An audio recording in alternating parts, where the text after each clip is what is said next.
Imagine you just bought a casino. You think you understand the business. Gamblers walk in, gamblers lose. You collect the difference. It isn't that simple, because on your very first night, before a single card is dealt, you have already lost more money than most businesses lose in a year. The building alone can cost more than a professional sports stadium. The permits can take longer than building a hospital, and the machines you're counting on to make you rich are actually the smallest part of your income. Here's the strange part. The most profitable casinos in the world are not the ones with the most slot machines. They are not even the ones with the highest number of gamblers walking through the door. They are the ones that figured out something else entirely. Something that has almost nothing to do with cards, dice, or roulette wheels. A casino is not really a gambling business. And once you understand what it actually is, you will never look at Las Vegas, Atlantic City, or your local casino floor the same way again. Here is the sentence that changes everything. A casino is not a gambling business. A casino is a real estate and hospitality business that happens to have gambling inside it. Sit with that for a second. The games on the floor, the slot machines, the blackjack tables, the roulette wheels, they matter. But they are not the whole story. The real business is built around getting a person to travel, to stay, to eat, to drink, to relax, and to keep coming back. Gambling is simply the most profitable activity you can put inside that building. Think of a casino less like a game room and more like an airport. An airport doesn't make its money from plane tickets alone. It makes money from parking, restaurants, retail, and the rent it charges every business inside its walls. A casino works the same way. The games are the plane tickets. Everything else is the airport. So what does it actually cost to open a casino? Start with land. Casinos need enormous footprints, often 20 to 50 acres, in locations with strict zoning and gaming approval. In major markets, land alone can run into the tens of millions of dollars before a single brick is laid. Then comes construction. A large casino resort isn't a simple building. It's a hotel, a convention center, a shopping mall, and a theater combined under one roof. Costs regularly climb past $1 billion, and for flagship properties, well past $2 billion. Then permits. Gaming licenses alone can take years to secure and can cost tens of millions of dollars in application fees, background checks, and legal representation, with no guarantee of approval. Then, equipment. A single slot machine can cost between $15,000 and $25,000. A mid-sized casino floor might need over 2,000 of them. And then the number almost nobody accounts for. Working capital. Enough cash reserves to operate for months while the casino builds its customer base, because even the best located casino does not turn a profit in its first week, or often its first year. Here's the trap that has swallowed dozens of casino developers. They budget for the building. They forget to budget for the time it takes the building to become profitable. Not every casino is playing the same game. At the bottom of the market sit local and regional casinos, smaller properties built around slot machines and day trip gamblers. Their economics depend on volume and convenience, not luxury. In the middle sit mid-market resort casinos, places like many properties across Atlantic City or regional markets in the Midwest. These blend gambling with hotel rooms, dining, and entertainment for a broader customer base. At the top sit luxury destination casinos, the Las Vegas Strip giants. These properties often make more money from hotel rooms, nightclubs, and high-end retail than from the casino floor itself. Then there is a separate category entirely, tribal casinos, operated under different regulatory structures, often with different tax treatment and government relationships. And finally, the newest category, online and mobile gambling platforms, which carry almost none of the physical overhead of a traditional casino, and are quietly reshaping the entire industry's economics. Each category faces different customers, different risks, and dramatically different paths to profit. Now, here is the first assumption most people get wrong. People think casinos make their money from average, everyday gamblers, the tourists feeding a few dollars into a slot machine. They don't, not primarily. The truth is that a small percentage of players generate a disproportionate share of casino revenue. Industry data has long shown that a thin slice of high-spending customers, often called premium players, can account for a large portion of total gaming revenue at major properties. This is why casinos build entire departments around finding, flying in, housing, and entertaining these players for free. Private jets, penthouse suites, personal hosts available at any hour. The tourist playing $5 a spin is not the business. They are the background noise. The real business is built around identifying the handful of players who will sit at a table for 6 hours and wager sums that would buy a house. Here's what nobody tells you. A casino would rather lose 100,000 tourists than lose one high-value player. Let's break down where the money actually comes from, stream by stream. Stream 1, slot machines. This is the single largest source of casino gaming revenue almost everywhere in the world, often responsible for well over half of total gaming income. Slot machines are popular because they require no skill, no social pressure, and no waiting. The house edge is built directly into the machine's software, typically returning somewhere between 85 and 98% of every dollar wagered back to players over time. That margin, multiplied across millions of spins a day, is extraordinarily reliable. Slots also scale beautifully. A casino floor can add machines with almost no additional labor cost. Stream 2. Table games. Blackjack, roulette, craps, baccarat.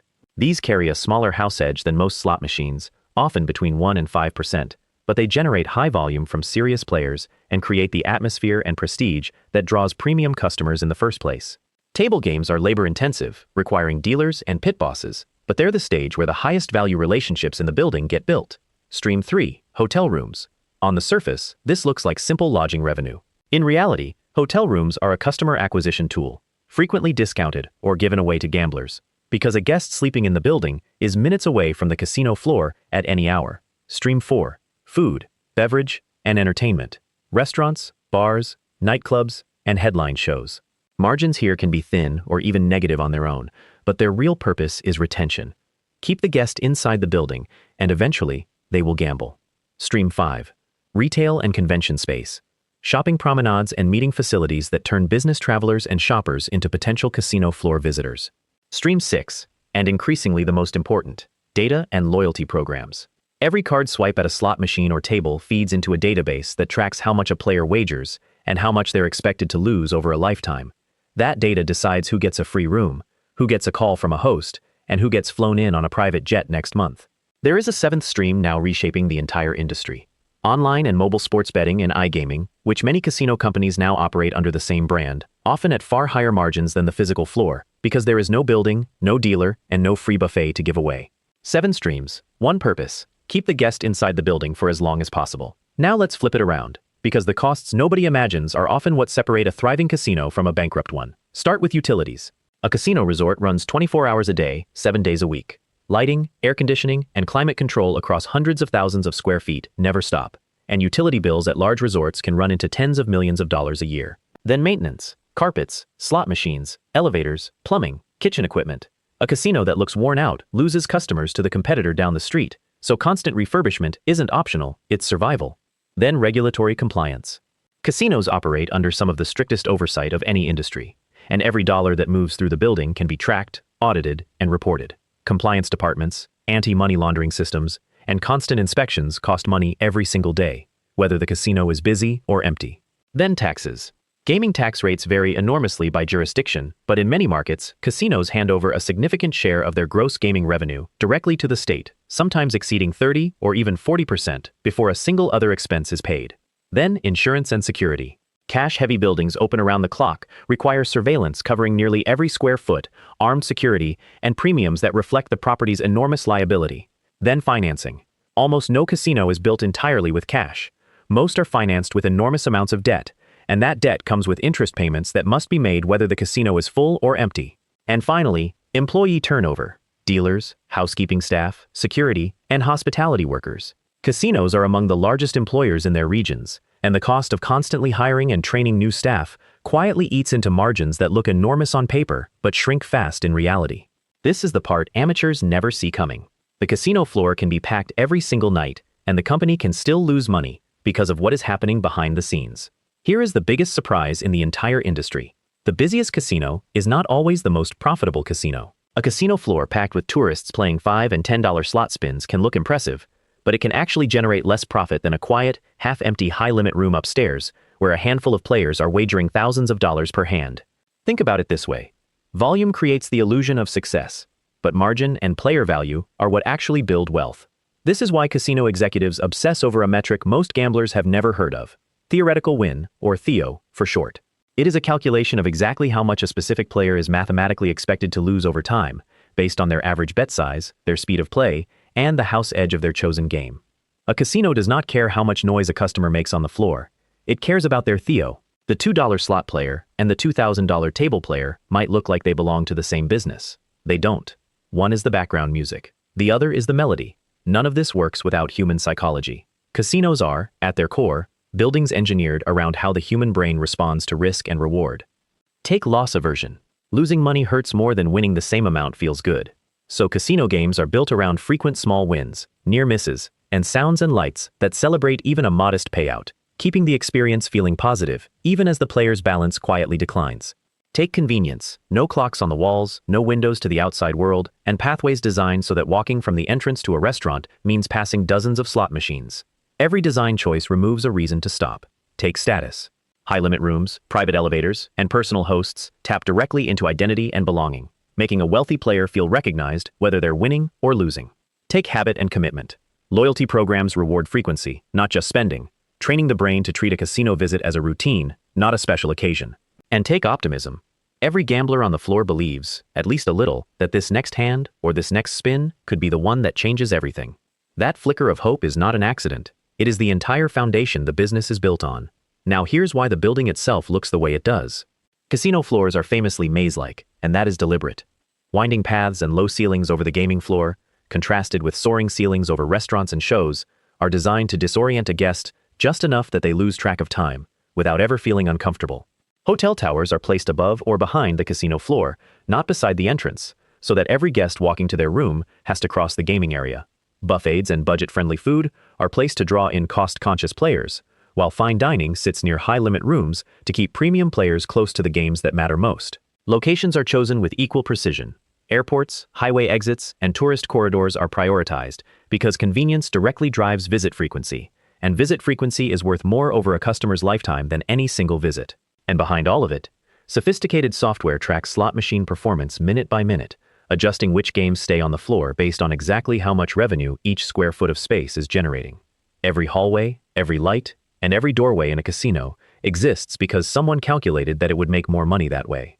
Beneath the casino floor sits a legal and financial machine most guests never think about. Every casino operates under a gaming license, granted and renewed by a state or tribal gaming commission, and that license can be suspended or revoked for violations as serious as fraud or as procedural as inadequate record-keeping. Losing a license does not just cost money. It can end the business overnight.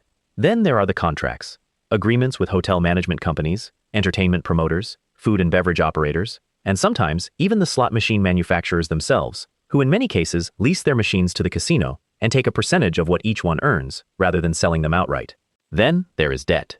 Casino resorts are typically financed through a mix of bank loans and corporate bonds, often carrying billions of dollars in long-term debt. That debt load is treated as normal in the industry, but it also means that during any downturn, a casino can be generating healthy revenue on the floor while still struggling to make its interest payments. Then there is liability, from slip-and-fall claims to disputes over problem gambling, all requiring insurance reserves for claims that may never happen but must always be covered for. And running through everything is compliance. Anti-money laundering law, responsible gambling requirements, and constant financial reporting to regulators who can audit the books at any time. This is the invisible architecture. The dice and the cards are just the surface.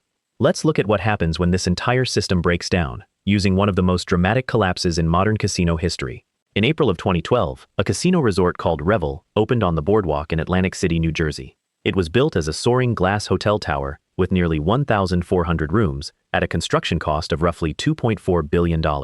Its founders made a deliberate bet. The future of Atlantic City wasn't bus tours and buffets. It was fine dining, designer shopping, and a younger, wealthier crowd chasing a Las Vegas-style experience without flying across the country.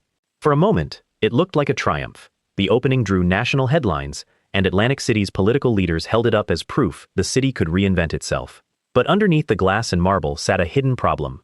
Revel had built its identity around amenities, not gambling, in a city whose customers still overwhelmingly wanted exactly what Revel had tried to move away from. The property struggled to draw the volume of gamblers needed to support a $2.4 billion construction cost. At the same time, Atlantic City's total casino revenue was collapsing, falling from over $5 billion in 2006 to roughly half of that within a few years, as neighboring states legalized their own casinos and pulled customers away. Revel never turned a profit, not in its first year, and not in its second. Less than a year after opening, it filed for bankruptcy the first time. It reorganized, tried again, and about a year later, filed for bankruptcy a second time. On September 2, 2014, after just over 2 years in operation, Revel closed its doors completely. Thousands of employees lost their jobs. What happened next revealed just how far the value had fallen. The property first drew a winning auction bid of $110 million from a major real estate investment firm, but that deal collapsed within weeks. Tangled up in a dispute over debt tied to the building's own private power plant, another hidden cost most casino guests never even knew existed.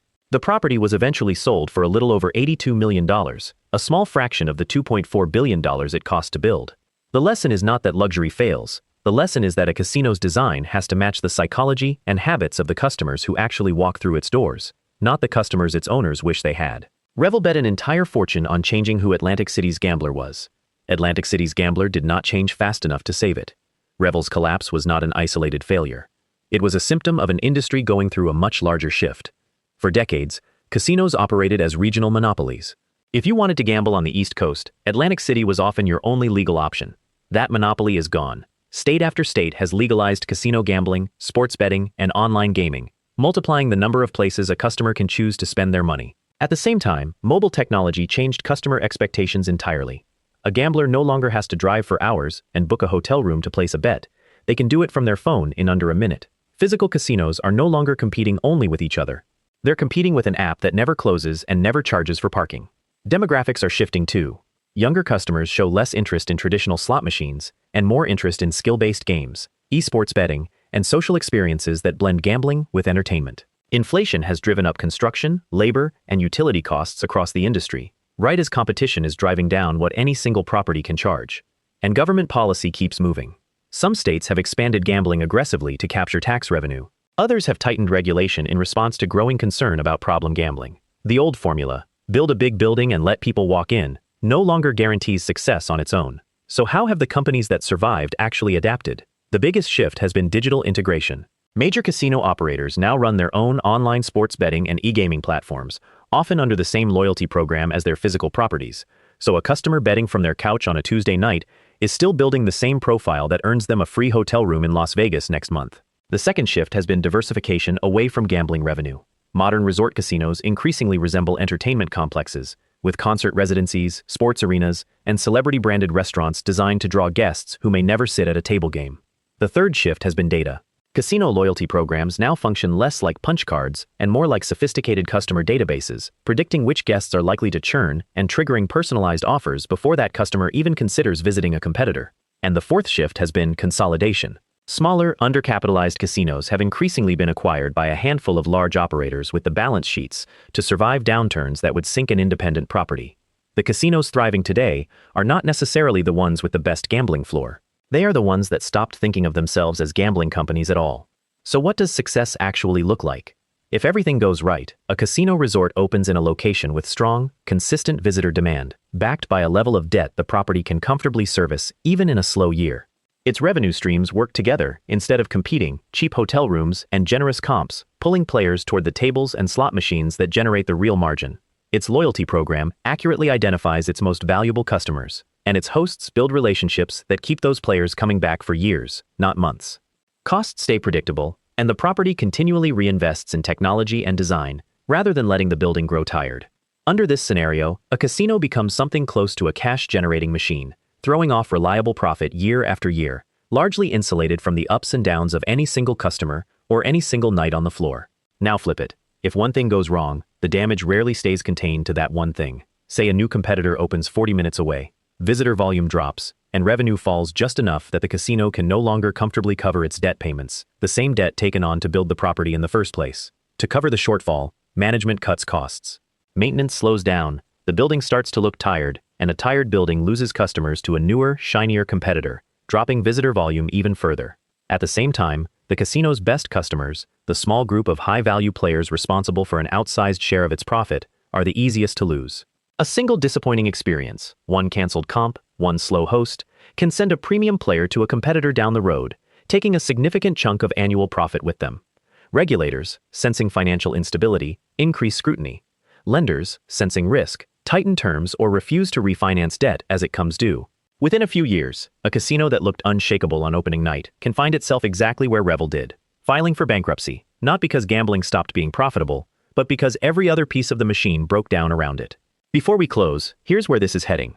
Over the next 10 years, expect the line between physical and digital gambling to blur even further, as mobile betting and immersive at-home experiences capture a growing share of a market that used to require a plane ticket. Artificial intelligence will increasingly power the loyalty systems behind the scenes, predicting player behavior with more precision than any human host, and personalizing offers before a player even considers leaving. Regulation will keep expanding into new states and countries, while also tightening around responsible gambling protections. The casino companies best positioned to win are not the ones building the tallest towers. They are the ones already treating themselves as diversified entertainment and hospitality companies with a gambling license attached, not gambling companies that happen to sell hotel rooms. The building will always matter. But increasingly, the app in your pocket might matter more. So here is the truth, reduced to its simplest form. The casino floor is not the business. It is the bait. The real business is a company that has figured out how to make a guest feel comfortable enough to stay, generous enough to spend, and important enough to come back, again and again, for years. The slot machines and the card tables matter, but they are simply the most efficient tool a hospitality company has ever discovered for one purpose: keeping a person in the building. Take away the gambling, and you still have a hotel, a restaurant group, and an entertainment company. Take away the hospitality, and the gambling alone has never been enough to build an empire. The house doesn't just win because the odds favor the house.